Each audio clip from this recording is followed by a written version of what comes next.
Wow, I didn't know you'd be available that soon. In this episode, I do a lot of things, including talking to Mike. There's a lever right here. Okay.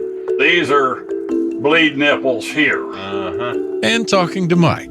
Because like I said, if you know what you're looking for, you can come down here and go, bang, bang, bang, bang. Here's your problem right here. I also catch up with one of our Patreon patrons. You mind if I record me saying hello? Of course not. Then I won't have to erase it. And of course, I make plenty of mistakes. Well, it's Friday. I'm here in Atlanta. Earlier this week, I drove from St. Petersburg to Savannah to Statesboro to Savannah to Statesboro back to Atlanta.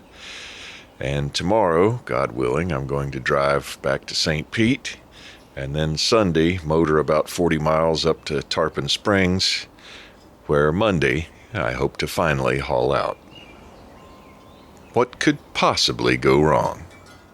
How Not to Sail, sponsored by our awesome Patreon patrons, including Wayne Stinnett, whose 547th book, Elusive Charity, is now available at Amazon, Latitudes and Attitudes magazine, America's #1 boating lifestyle magazine, and by Bob Bitchin.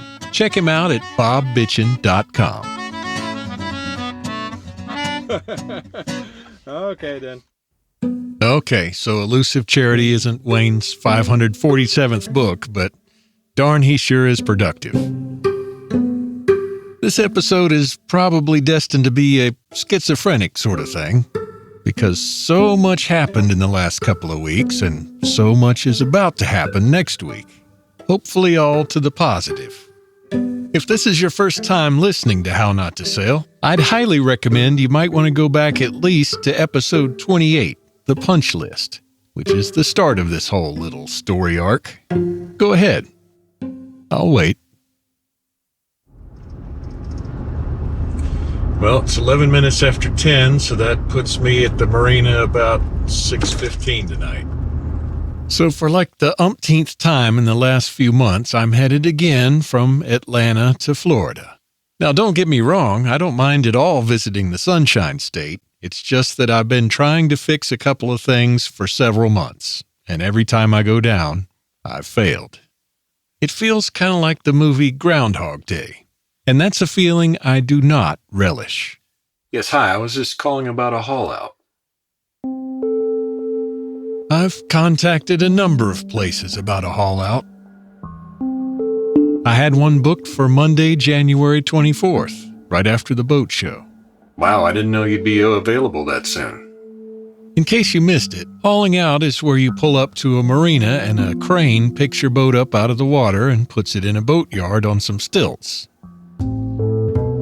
The reason I want to be out of the water is to work on these valves, which are directly tied to the fittings that go through the hull and allow water to come in a controlled manner, hopefully, like for the air conditioning or the engine water or the head. I don't plan to be messing with those thru-hull fittings directly, but if one of them should happen to crumble while we're wrenching on the part right next to it, well, that could be bad if you're in the water. The nice lady at the marina assured me that they had 6 and 7 foot draft vessels coming in there, so my 5'2" draft shouldn't be a problem. Want to hazard a guess as to what happened? That's right. The day before I was supposed to haul out, I took still another look at the chart, and it still looked too shallow. And it was too shallow. I don't know when this marina might have been able to have 6 or 7 foot draft vessels come in, but it was probably during a hurricane. So I had to cancel. After numerous attempts to find a place that would haul me out anytime soon and let me work on my own boat, I headed back down to Florida again last week, having decided to work on those valves in the water. Hopefully the Atlanta traffic won't be too bad. I'm starting to get a little tired of this 8-hour commute, but the traffic's not too bad this time. I've got an appointment set up with my friend Mike. That's Reefer Mike, and we gave him that nickname because of the refrigerator, not anything else. With the help of a diver in the water, Mike is going to hopefully, finally, get those valves replaced. He's also going to try to determine if we still have any stray electricity corroding things. It seems like everything is finally coming together. What could possibly go wrong? So we got no diver? That's right, no diver. Family emergency. I suppose that's for the best after all, because Reefer Mike has convinced me to get back to the original idea, which is that doing this in the water is a bad idea. Meanwhile, I've got some more socializing to do up in Clearwater. So I dove under the boat. Doesn't look as bad as I was expecting. Now we're on the way to meet our esteemed patron, Captain Dougie. Doug and his brother Jeff have brought their boat all the way around from the East Coast, so I think it's the least I could do to go meet him for dinner. Yeah. For Doug Lance. Hey, nice to meet you, man. How goes My it? brother Jeff. How's it going? Good to meet you, man. Jeff. Sit down. And at dinner, besides the great companionship, I run into a stroke of good luck. You know Tarpon Springs? Mm-hmm. Up Tarpon Springs, you can have my slot at Mar Marina. Mar Marine. I'm scheduled to be hauled out up there, and they're a DIY yard, Mar Marine, and they are like the best deal going. But I might take you up on that if that's so you're not going to use it, or? No. So how cool is that? Jeff offers to let me use their reserve space at the yard, which is DIY. Do it yourself. Just what I needed. Back at the boat, I take a minute to reflect on the ups and downs so far. First full day, status. Decided we don't want to do the thru-hulls in the water. This will be the third visit or so that I will not have the thru-hull thing completed.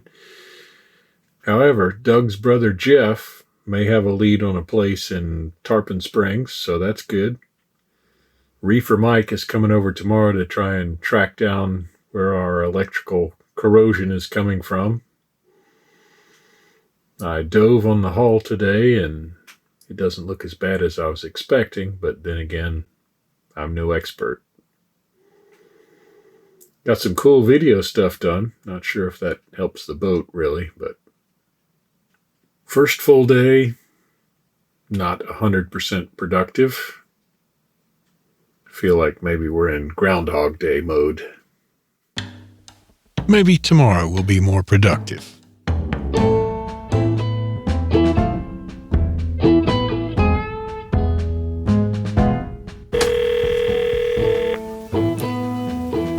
Hey, Captain, this is I was talking to someone that's going to haul out there shortly, and I believe they are not going to need to, and I actually needed to see if you guys had space to haul out a 37-foot Hunter sailboat. I guess the brand doesn't matter, but anyway, 37-foot sailboat to do the thru-hulls, and I was trying to do that like as soon as possible. Thanks. We'll see. Now it seems like we're getting somewhere.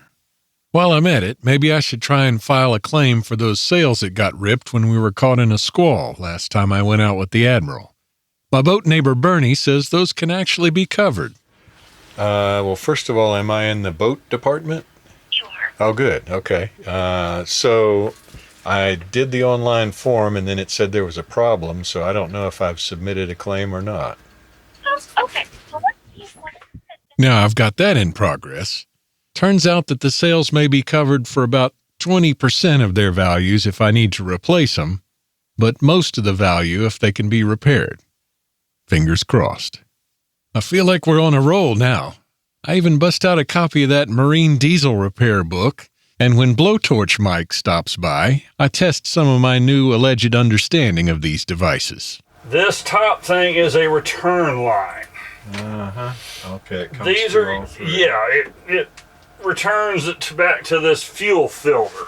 And is that the second stage? That's the secondary fuel filter, because your Right. primary is the Raycor over there. Okay, so I still have plenty to learn, but by the end of Cinco de Mayo, I'm feeling a lot less like I'm flailing about.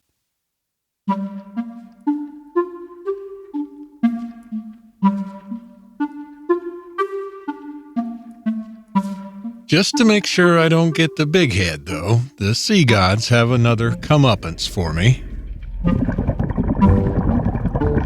The next time I put on my wetsuit to dive under the boat again with my hookah rig, it seems a little difficult to get on.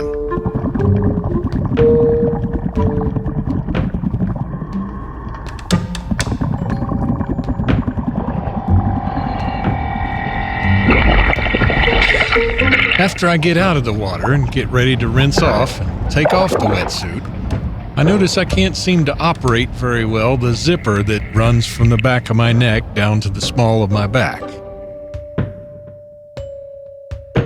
The little handle thingy on the zipper just doesn't seem to want to do right. Finally, it hits me. Bit of a problem here. It seems I put my wetsuit on inside out, and now I can't unzip it. Fortunately, that's what friends are for. I call Captain Pete over, and he's able to get me out of the wetsuit, but it seems I've learned still yet another lesson in how not to sail.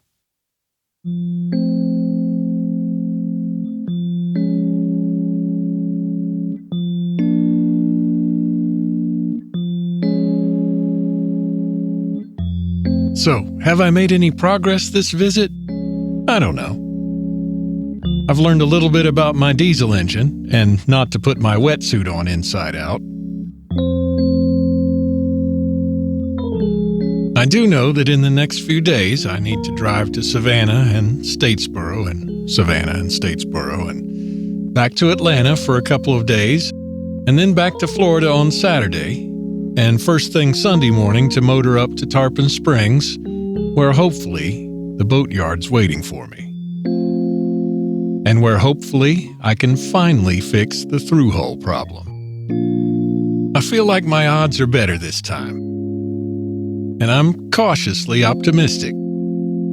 Because after all, what could possibly go wrong? Join us in a couple of weeks when maybe, just maybe, I'll have some good news to report. Thanks as always to our awesome Patreon patrons, to Latitudes and Attitudes, the nation's #1 selling boating lifestyle magazine, and to BobBitchin.com. I gotta get up out of here and drive tomorrow, so I'll just leave you with this. Don't spend all your money at Hooters. They're not going home with you anyway. And I'll see you next time on How Not to Sail. Screwing up is part of cruising.